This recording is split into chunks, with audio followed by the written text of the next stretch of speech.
Don't think I would have been, no. I've done it more because of my daughters, because I've got to put a stop to it, because tomorrow I'm trying to teach my daughters that there is help out there for you. You can speak your mind. No one should judge you just because you've got your own mind.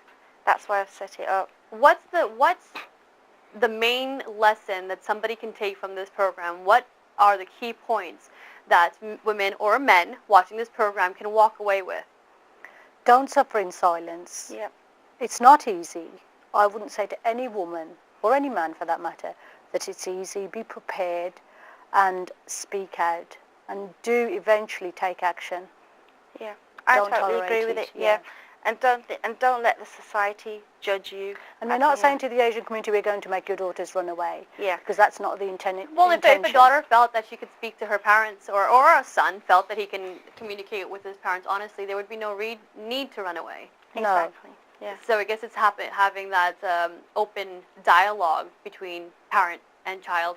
For those, when you were going through what you were going through, you tried to have that conversation with your parents that, hey, I'm in this relationship where it's abusive. They weren't willing to have that conversation with you. Well, interestingly, my parents owned about 3 houses that were empty at the time. Mm-hmm. And when I went to them and I said, I can't stay in that environment anymore, I have to get out, they completely closed the doors to me, and I had to remove my children. My daughter was only 3 months old and my son was about 18 months. And I had to go to a hostel for homeless women. Can I just ask you real quickly, when the abuse started pretty soon after you got married. Yeah. Did you think that the children might actually bring you guys closer, and did you think that having the kids would help the relationship?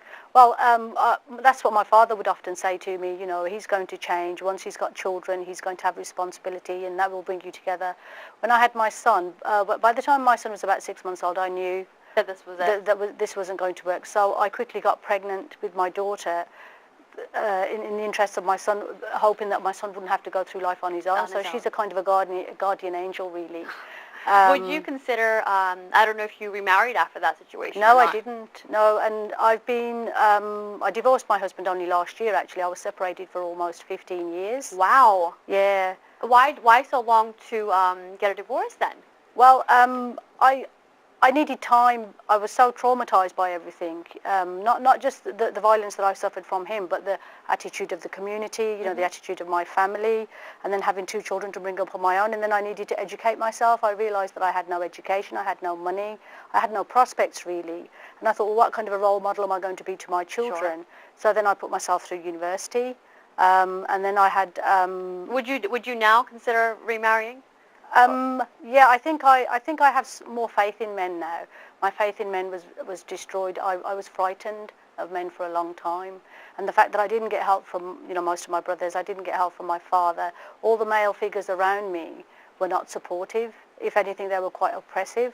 Right. So I was genuinely frightened. Yeah. So I guess our message today is that when you are suffering abuse, whether it's emotional, whether it's psychological or physical, you don't need to suffer in silence. There is help out there, and the both of you are prime examples that you can move forward and get on with your life.